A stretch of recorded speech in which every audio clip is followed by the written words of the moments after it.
Hello everyone, welcome back to दरोगा mains practice set. तो चलिए शुरू करते हैं आज की सेट। पहला क्वेश्चन है कि हमारे संविधान के अनुसार राज्यसभा का कार्यकाल ऑप्शन है 2 वर्ष में एक बार समाप्त हो जाता है, प्रत्येक 5 वर्ष में समाप्त हो जाता है, प्रत्येक 6 वर्ष में समाप्त हो जाता है, समाप्त होने का विषय नहीं है। तो अगर राज्यसभा की बात करें तो 2 वर्ष में एक बार समाप्त हो जाता है, ये तो बिल्कुल गलत है। प्रत्येक 5 वर्ष में समाप्त होता है ये भी नहीं, प्रत्येक 6 वर्ष में समाप्त हो जाता है। तो देखिए, कार्यकाल की बात करें तो कार्यकाल प्रत्येक 6 वर्ष में समाप्त हो जाता है। 2 वर्ष पे 1/3 सदस्य इसके क्या ले लेते हैं, अवकाश ले लेते हैं, मगर 6 वर्ष पर उनका क्या हो जाता है, पूरा पीरियड कार्यकाल समाप्त हो जाता है। यानी कि जो आपका करेक्ट आंसर होगा वो हो जाएगा ऑप्शन थर्ड, न कि समाप्त होने का विषय नहीं है, क्योंकि यहाँ पे भंग होने का बात नहीं पूछा गया है। ध्यान में इस चीज को रखिएगा। अगला क्वेश्चन है कि एक गैर सदस्य के रूप में संसद के किसी एक सदन की कार्यवाही में भाग ले सकता है और वो बताना है कि वो कौन हो सकता है।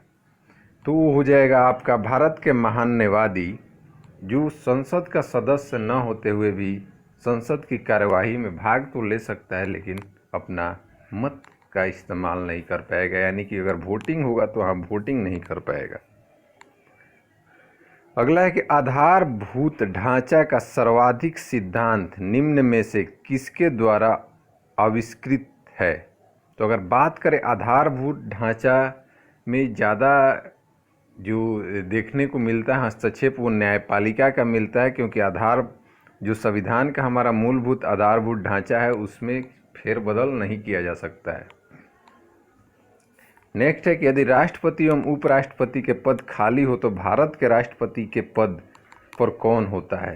तो अगर उपराष्ट्रपति और राष्ट्रपति दोनों नहीं रहे तो आपके जो सुप्रीम कोर्ट के जज होते हैं तो वही होते हैं भारत के मुख्य न्यायाधीश, उस पद पे काबिल हो जाएंगे। अगला है कि यदि भारतीय रिजर्व बैंक द्वारा नगद कोष अनुपात यानी कि CRR, कैश रिजर्व रेशियो में कमी की जाती है तो साख सृजन का प्रभाव होगा।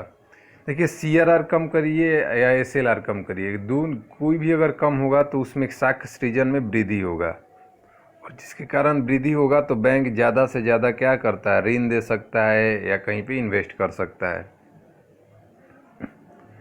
अगला क्वेश्चन है कि राष्ट्रीय नियोजन में रोलिंग प्लान की अवधारणा लागू की गई थी।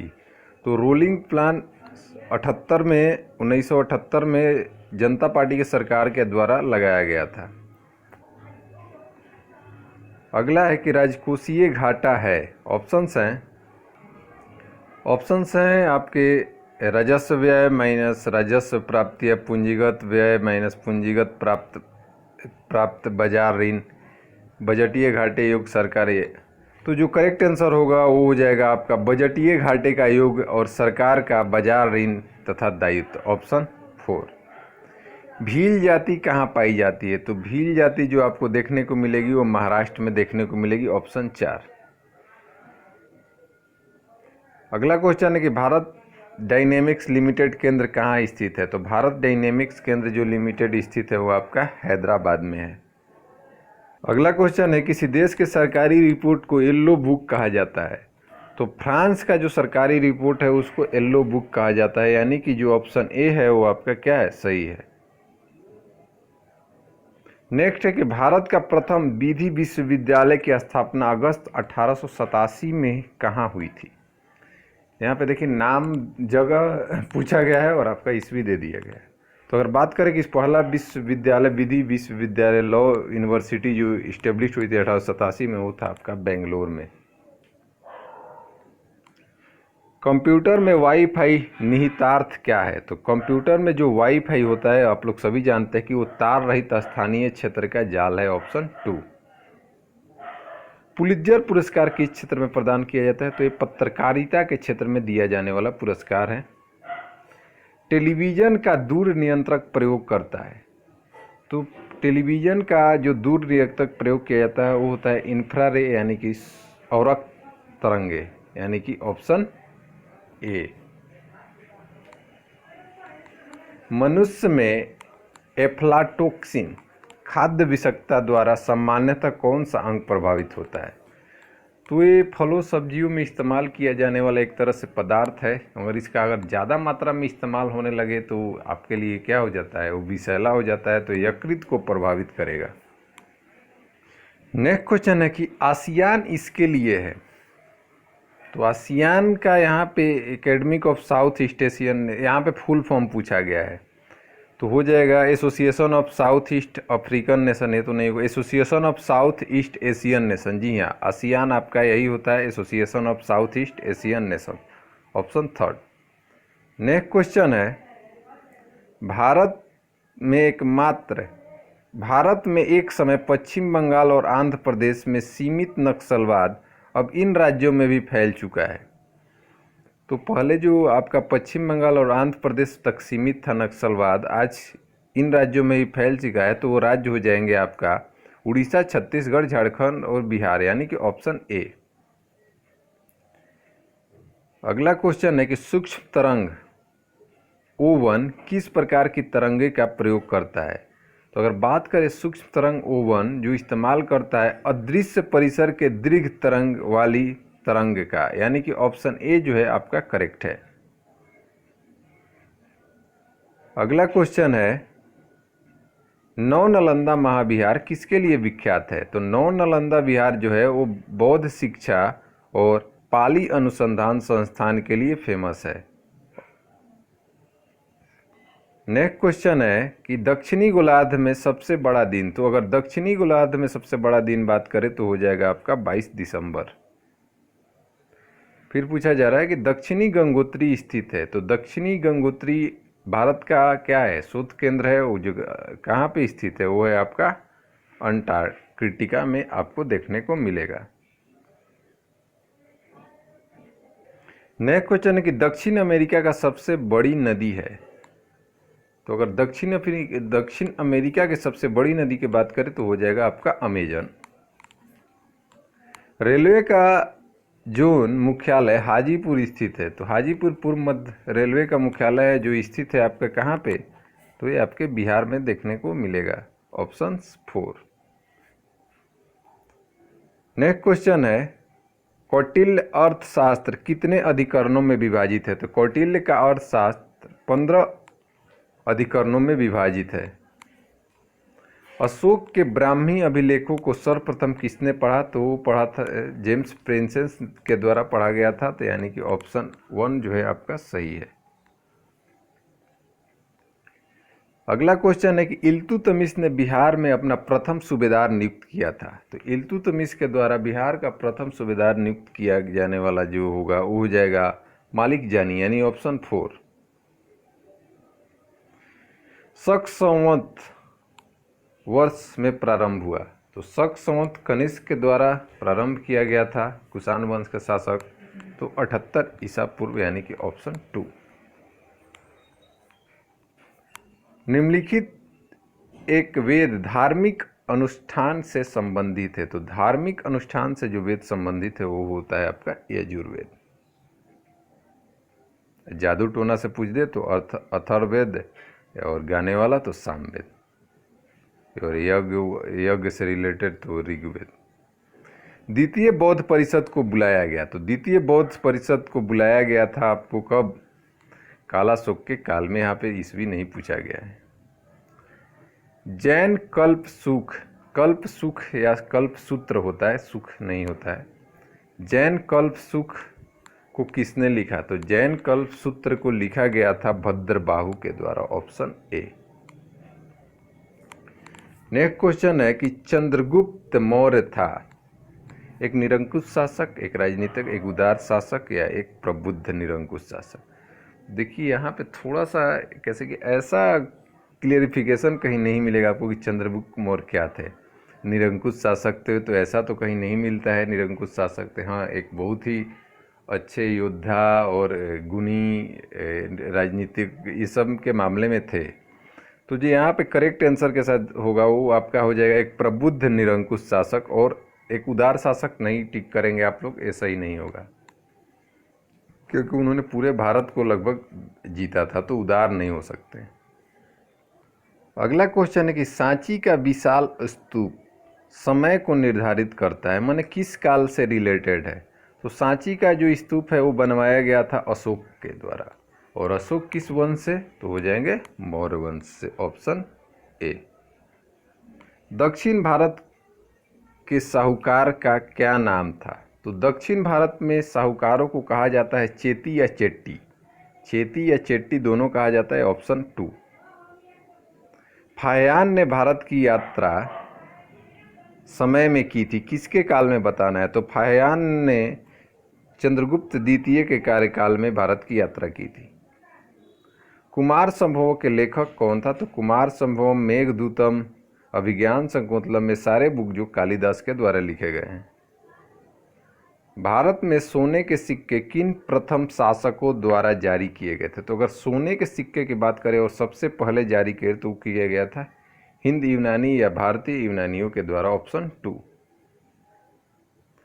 चोल युग बहुत प्रसिद्ध था, किसके लिए। तो चोल युग जो अपने लिए जाना जाता है तो वो जाना जाता है ग्रामीण सभाओं के लिए, यानी कि ऑप्शन ए। परमर वंश को स्थापित किया, परमर वंश को जो स्थापित किया वो था उपेंद्र, यानी कि ऑप्शन ए। कभी कभी कृष्ण करके भी एक नाम आता है, तो ध्यान में रखिएगा उस चीज़ को।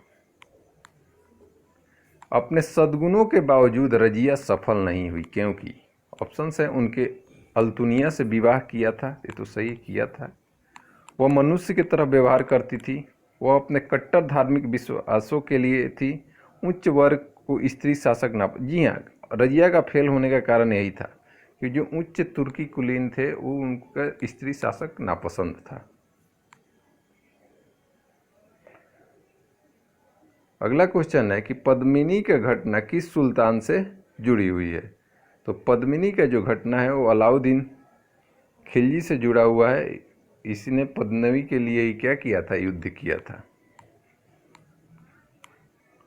अगला क्वेश्चन है कि उर्दू एक नई भाषा के रूप में विकसित की गई थी, किसके द्वारा बताना है। तो उर्दू देखिए आपसी सद्व्यवहार में बोला जाता है कि एक तरह से विकसित की गई थी, ऑप्शन 2। किताबुल हिंद लिखी गई, तो किताबुल हिंद जो लिखा गया है वो अलबुरूनी यानी कि अब्बू रहमान अलबुरूनी के द्वारा।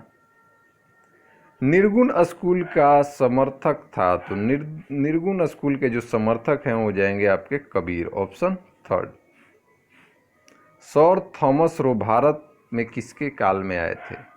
तो अगर बात करें सर थॉमस रो आए थे जहांगीर के शासनकाल में, करीब 1616 के करीब में। शेख निजामुद्दीन औलिया थे एक, तो शेख निजामुद्दीन औलिया क्या थे, एक सूफी संत, ऑप्शन 2। पद्मावत किसके द्वारा लिखी गई। तो पद्मावत मलिक मोहम्मद जायसी, ऑप्शन में दिया है केवल जायसी, ऑप्शन 4। भारत में बाबर के युद्धों की कौन सी क्रमबद्धता सही है। तो भारत में बाबर के द्वारा लड़ा गया 1526 में पानीपत, फिर उसके बाद ये तो कान्हवा लिख के, खानवा होता है कि कान्हवा होता है, चलिए कान्हवा दिया है तो कान्हवा ही देंगे। 1526 में उसके द्वारा जीता गया पानीपत, फिर खानवा, फिर चंदेरी और फिर घाघरा। तो ऑप्शन जो आपका जो सही हो जाएगा वो हो जाएगा ऑप्शन 3। अगला क्वेश्चन है कि 1582 ईस्वी में अकबर ने दीन इलाही लागू किया था। इस्लामिक सिद्धांत व्यवहार संहिता, इस्लाम द्वारा प्रभावित हिंदू कानून में से कोई। तो देखिए अगर बात करें दीन इलाही लागू किया तो एक तरह से वो क्या था, वो सभी धर्म को बोला गया कि जैसे कि सभी धर्म का जो एम देखा गया वो एक ही है, तो एक तरह से उसको क्या बोल सकते हैं, इस्लामिक सिद्धांत भी नहीं बोलेंगे, व्यवहार संहिता भी नहीं, इस्लाम द्वारा प्रभावित हिंदू कानून भी नहीं बोल सकते हैं। तो यहाँ पे जो आपका करेक्ट आंसर हो जाएगा वो हो जाएगा उपरोक्त में से कोई नहीं, ऑप्शन डी।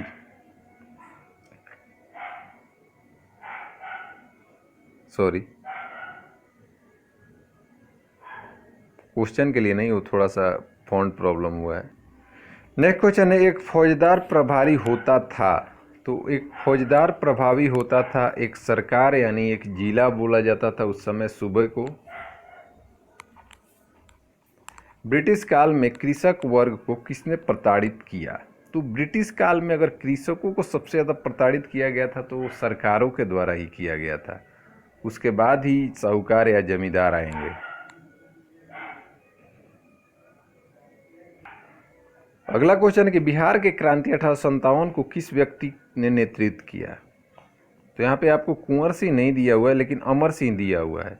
तो कुंवर सिंह के भाई थे अमर सिंह, इनके द्वारा भी नेतृत्व किया गया था, यानी कि जो ऑप्शन 1 है वो आपका सही है, क्योंकि अप्रैल 1858 में जब उनकी मृत्यु हो गई थी तब थोड़ा सा एक्टिव ये हुए थे। भारतीयों का कौन सा वर्ग पश्चात संस्कृति से प्रभावित था? तो भारतीय का जो हिंदू कुलीन तंत्र वर्ग था वो पश्चिमी शिक्षा से प्रभावित था, ऑप्शन 1 सही है। यंग बंगाल आंदोलन को प्रभावित किया, तो यंग बंगाल आंदोलन को प्रभावित किसके द्वारा किया गया था? तो हेनरी विवियन डिरेजियो, ऑप्शन 4। 1886 में कांग्रेस के कलकत्ता अधिवेशन के अध्यक्ष कौन थे? तो 1886 कलकत्ता अधिवेशन किसके द्वारा किया गया था? तो वो थे Dadabhai Naoroji, option 2। India wins freedom किसने लिखी? तो इंडिया विंस फ्रीडम लिखा गया है मौलाना अब्दुल कलाम आज़ाद, ऑप्शन 2, न कि एपीजे अब्दुल कलाम। 1905 में सर्वेंट ऑफ इंडिया सोसाइटी की स्थापना किसने की? तो सर्वेंट ऑफ इंडिया सोसाइटी जो स्थापना किया गया है वो किया गया गोपाल कृष्ण गोखले, ऑप्शन 3। स्टोपेड क्रिप्स एक सदस्य था, तो स्टोपेड क्रिप्स तो अगर बात करें तो सदस्य किसके थे? तो वो तो कैबिनेट मिशन के थे, लेकिन ऑप्शन में आपके कहीं भी कैबिनेट मिशन नहीं है, तो जो करेक्ट आंसर हो जाएगा वो लेबर पार्टी के सदस्य हो जाएंगे, ऑप्शन 2। भारत छोड़ो आंदोलन की नायिका किसे कहा गया? तो भारत छोड़ो आंदोलन की जो नायिका है वो हो जाएंगी आपकी अरुणा आसफ अली, ऑप्शन 3। अगला क्वेश्चन है कि बंगाली जो कलकत्ता का एक प्रसिद्ध समाचार पत्र था किसने प्रारंभ किया था? तो बंगाली जो कलकत्ता का प्रसिद्ध समाचार है वो प्रारंभ किया गया था सुरेंद्रनाथ बनर्जी के द्वारा। गुरुकुल कांगड़ी विश्वविद्यालय किसने प्रारंभ किया था? तो देखिए यहाँ पे आपका जो ऑप्शन होगा वो हो जाएगा उपयुक्त में से कोई नहीं, क्योंकि गुरुकुल कांगड़ी विश्वविद्यालय उत्तराखंड में आपको देखने को मिलेगा और ये शुरू किया गया था सहजानंद के द्वारा। तो यहाँ पे तो सहजानंद का नाम दिया नहीं है, दयानंद सरस्वती के सहजानंद शिष्य माने जाते हैं, उन्हीं के द्वारा इस विश्वविद्यालय की स्थापना की गई थी। अखिल भारतीय किसान सभा की स्थापना की गई। अखिल भारतीय किसान सभा ये भी किसके द्वारा? तो स्वामी सहजानंद के द्वारा ही इसके अध्यक्ष थे, लखनऊ में हुआ था, और इसके बाद ही फैजपुर वाला जो आपका क्या अधिवेशन हुआ था कांग्रेस का। तो जो करेक्ट आंसर हो जाएगा वो हो जाएगा 1936। निम्नलिखित में से कौन एक द्वीप नहीं है? तो रामेश्वरम द्वीप है, श्रीहरिकोटा भी द्वीप है, न्यू मोर भी द्वीप है, उड़ान जो है वो आपका द्वीप नहीं है। निम्नलिखित में से कौन मीठे पानी का झील है? तो कोलेरू जो आंध्र प्रदेश में देखने को झील मिलता है वो है आपका मीठे पानी का झील। मनाली से लेह तक बनी विश्व की सबसे ऊंची सड़क की ऊंचाई स्थित है। तो मनाली से जो लेह तक सड़क उसकी ऊंचाई की बात करें तो वो ऊंचाई है लगभग आपको 4000 मीटर। भारत में मुक्ता मत्स्य कहाँ पर होती है? मुक्ता वो मोती वाला बोला जा रहा है, तो ये आपको देखने को मिलेगा पश्चिम साइड में, यानी कि तूतीकोरिन द्वीप में मिल जाएगा, मेक में मोरिन साइड में भी मिलता है, यानी कि ऑप्शन ए आपका जो क्या है सही है। नेक्स्ट है कि निम्नलिखित में से कौन से राज्य का टीन के उत्पादन में पहला स्थान है? उड़ीसा, झारखंड, राजस्थान, मध्य प्रदेश। तो देखिए अगर टीन का पूछा गया तो टीन में तो आपका छत्तीसगढ़ फेमस है, और छत्तीसगढ़ दिया नहीं है, तो आप एमपी और उड़ीसा में थोड़ा सा यहाँ पे कन्फ्यूजन होगा, क्योंकि हमको एग्जैक्ट अब परसेंटेज तो याद नहीं किसका ज़्यादा है। तो एमपी आपका यहाँ पे सही होना चाहिए। फिर इस क्वेश्चन को थोड़ा सा आपको लोग जरूर देख लेंगे कि किस में अभी ज़्यादा है, क्योंकि अगर ऐसे तो जेन्युइन आदमी यही याद करता है कि किसके गढ़ के पास टीन ज़्यादा है। तो अब यहाँ पे तो दिया नहीं है, तो सेकेंड स्थान पे अभी हमको थोड़ा सा कन्फ्यूजन है, थोड़ा सा इसको आप लोग मैच कर लेंगे। अगला है टिहरी बांध परियोजना से निर्मित जलाशय का नाम क्या है। टिहरी से पूछा गया है, ध्यान में रखिएगा, भाखड़ा से नहीं पूछा गया है। तो टिहरी से जो निर्मित जलाशय का नाम है वो हो जाएगा आपका स्वामी राम तीर्थ सागर।